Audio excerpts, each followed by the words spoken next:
ubusambanyi bukabije hagati ya Miki na Regis batangira gufatana.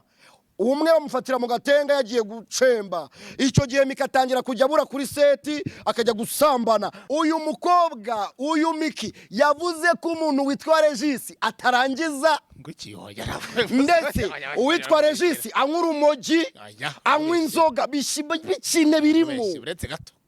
Ugabana n'umutipe w'imbobo nyine uco mukora n'utundi ariko ari Kirongaho navuga ibintu mukanarira mani mwebwe muzi ibintu Miki yakoreye boss we ntabwo nabonye Regis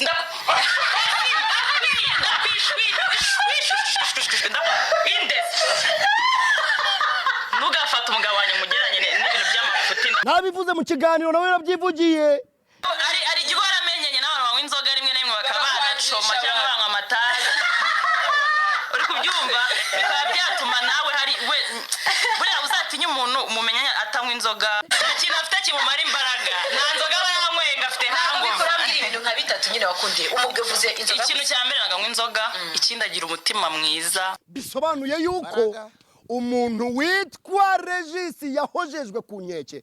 Reka nshimire Captain Regis kino kiganiro yakoze nuko nguko umugabo agomba kwakitinga. Byagenze gute kugira ngo Miki afungishe nyina?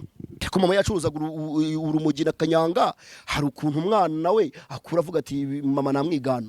Umuntu witwa Miki atangira ngo ubusambanyi ngwiki aza kuryamana n'umugabo witwa Samani nawe babyaranye. Uyu mugabo akubwira yuko uyu mugabo ngo ni Samu yari muri uko kuryamana na Samu akafite n'abandi bajama ku ruhande atamo kwaje. Umva ni wibagiwe kumfollowinga gusa ndaje mbatemo ndabatsamo